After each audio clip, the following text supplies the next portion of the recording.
A body found in the hunt for Jay Slater has been confirmed as the missing British teenager who suffered multiple injuries consistent with a fall from a rocky area in the Tenerife Mountains, a Spanish court has said. The 19-year-old, from Oswaldtwistle in Lancashire, vanished following a night out on the Spanish island on June 17, prompting a huge search operation involving police, volunteers and family members which spanned almost a month. On Monday morning, the Spanish Civil Guard tragically discovered a body with the apprentice bricklayer's possessions and clothing near to where his phone last pinged. The Canary Islands High Court of Justice has now confirmed that it was Jay, whose body was found near the village of Masca. Officials also revealed documentation belonging to Jay was discovered with the body.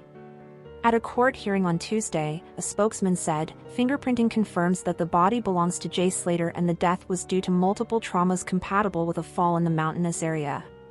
Amid questions over how a body was missed for 29 days, Jay's family say they can appreciate the remoteness of the area and say he would most likely have been killed instantly. A family spokesman told Mail Online before the hearing, "The whole family is absolutely broken. They are devastated. It's not the outcome they were hoping for.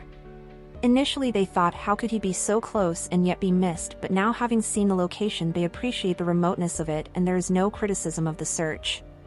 It looks as if he fell from a height, so he would most likely have been killed instantly and he wasn't there for a long time. There will be a post-mortem in Tenerife and probably one in the UK, and repatriation should be within a week or so. It's all time dependent." The family update follows Jay's best friend Lucy Law penning an emotional tribute to the happiest and most smiley person. Jay had jetted off to Tenerife for an 8-day holiday with Lucy and another friend, Brad Hargreaves, before he vanished. In a heart-wrenching Instagram post published last night, Lucy wrote, "Honestly lost for words. Always the happiest and most smiley person in the room, you was one of a kind, Jay, and you'll be missed more than you know. I'm sure you'll have your dancing shoes polished and ready waiting for us all. We all love you, buddy. Fly high." Brad, meanwhile, wrote, "Nothing be the same without you. Rest easy, brother. Love you always." It comes after the Spanish Civil Guard revealed that they had continued a discreet search despite saying they had stopped looking in the area on June 30th. The shock decision after just 13 days led to amateur sleuths vowing to continue their own search through the rugged Tenerife Mountains, while Jay's family refused to give up and leave the Spanish island. The high-profile investigations saw internet sleuths jet out from the UK to Tenerife, while platforms such as TikTok and Facebook were awash with vile conspiracy theories which Jay's mother claimed hindered efforts to find him. Announcing the discovery of a body yesterday, the Spanish Civil Guard said, "Given the complexity of the case, the discovery has been possible thanks to the incessant and discreet search carried out by the Civil Guard during these 29 days, in which the natural space was preserved so that it would not be filled with curious onlookers." Jay, 19, vanished on the island of Tenerife last month, prompting a huge search effort which involved police, volunteers, family members and even TikTok sleuths. The apprentice bricklayer was attending the 3-day NRG music festival with friends before his disappearance. Video from the early hours of June 17 shows Jay partying the night away at Papagayo nightclub in the tourist resort of Playa de las Americas in the south of the island.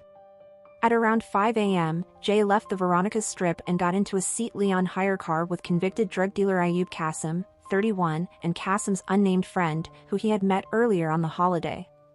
They traveled to Qasim's £40 a night Airbnb, Casa Abuelatina, in the remote village of Masca, around an hour's drive away from Playa de las Americas. While in the car, Jay sent a Snapchat message to his friends boasting that he had just stolen a £12,000 Rolex watch from a reveller and was going to sell it for £10,000. At Casa Abuelatina, Jay posted a picture on Snapchat at 7:30 a.m. of him standing in the doorway of the property having a cigarette, with the location tagged as being in rural Deteno Park, near Masca. The men he went back with were deemed not relevant to the investigation by Spanish police. Half an hour later, the teenager decided to try and make his way back to his accommodation and was spotted at a bus stop outside the Airbnb.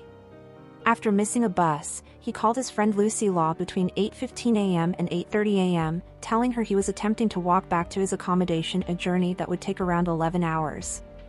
In the frantic last phone call, Jay said he had cut his leg on a cactus and had no idea where he was. Lucy said her friend told her he was lost in the mountains, he wasn't aware of his surroundings, he desperately needed a drink and his phone was on 1%. Jay's phone ran out of battery shortly after, with his phone last pinging in the rural Deteno Park at 8:50 a.m. At around 9:04 a.m., Jay is reported missing and his friends spend the day searching, but to no avail. The following day, local police and mountain rescue teams scoured the rugged landscape and his family flew out to Tenerife to join the search. On June 19, the search was temporarily moved to the Los Cristianos area in the south of the island because of a potential lead, but this is quickly discounted and the search returned north. Jay's mother, Debbie Duncan, said she feared her son had been taken against his will. Emergency workers continued to comb bushes, overgrown terrain, hillsides and rivers back in the Masca Valley, but failed to find the missing teenager. The Spanish police also came under fire for rejecting support from the Lancashire Constabulary back in the UK. On June 28, after having no luck in finding Jay, the Spanish police appealed for a mass army of volunteers such as firefighters and mountaineering experts, but only 6 people turned up the following day. On June 30, Spanish police then called off the search but insisted the case remains open. Jay's family and friends stayed in Tenerife, while TikTok sleuths also vowed to continue helping. One TikTok detective subsequently quit the search after saying he and his group had not received any of the money raised to help find Jay on GoFundMe.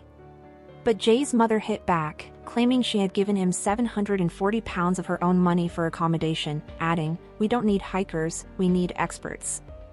TikTok explorer Paul Arnott was also helping in Tenerife, as was detective-turned-investigator Mark Williams Thomas.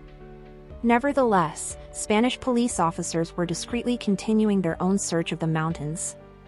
On July 14, Debbie spoke of her heartache and criticized awful comments and conspiracy theories about her son's disappearance. In a statement released through LBT Global, Ms. Duncan said, "As we approach 4 weeks of our beautiful Jay's disappearance, we cannot put into words the heartache we are suffering as a family." Ms. Duncan said the family wished to thank the public for their continued support and well wishes and praises the British Embassy and police for doing all they can to support us. But she also criticized awful comments and conspiracy theories posted on social media, which she branded vile and says were hindering people trying to help locate the teenager. Just 24 hours later, a body was found by Spanish police. Charity LBT Global said that while formal identification has not yet taken place, the remains were found with the 19-year-old's clothes and possessions near his last known location. Members of a mountain rescue team from the Spanish Civil Guard discovered the body near the village of Masca on Monday. The force said Jay could have fallen in the steep and inaccessible area where the body was discovered. The body was lifted out of a ravine, described by police as steep and inaccessible, by a helicopter belonging to a regional government emergency and rescue group. It will likely be transported to the northern city of La Laguna, where an autopsy will be performed in the coming days. A spokesman for the Civil Guard said that the lifeless body of a young man in the Masca area after 29 days of constant search. They added, "Given the complexity of the case, the discovery has been possible thanks to the incessant and discreet search carried out by the Civil Guard during these 29 days. Parts of the countryside were preserved so they were not filled with curious onlookers," they told Sky News. Officers continued, "All indications indicate that it could be the young British man who has been missing since June 17 in the absence of full identification. The first investigations reveal he could have suffered an accident fall in the inaccessible area where he was found. We are awaiting the results of the autopsy." Supporters raised more than £54,000 to help fund the hunt for the teenager. Questions have been raised about what will happen to the money given by generous strangers after a body was found following a month of searching. There has been a flurry of new donations since the tragic update was revealed. A GoFundMe spokesperson told The Sun it is in regular contact with Jay's family to work out the next steps for dealing with the money over the next few weeks. The Telegraph reported that the money will be used towards the funeral and repatriation costs. The family began to withdraw money 2 weeks ago to help with the search.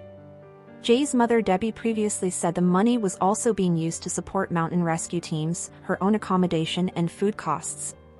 The cash was used to fly in a team of specialist rescue volunteers yesterday as 5 people and 4 dogs were deployed, with a 6th person joining today. The group were sent by the non-profit organization Signe Zoekhonden, based in the Netherlands, who have about 20 years' experience in searching for missing people. Signe Zoekhonden contacted Mr. Slater's family after reading about the case and promised to deploy drones as part of their search, subject to flight permission being granted by local authorities. Thank you for watching. If you enjoyed this video, please subscribe and turn on the notification bell for more updates on celebrity deaths and news updates.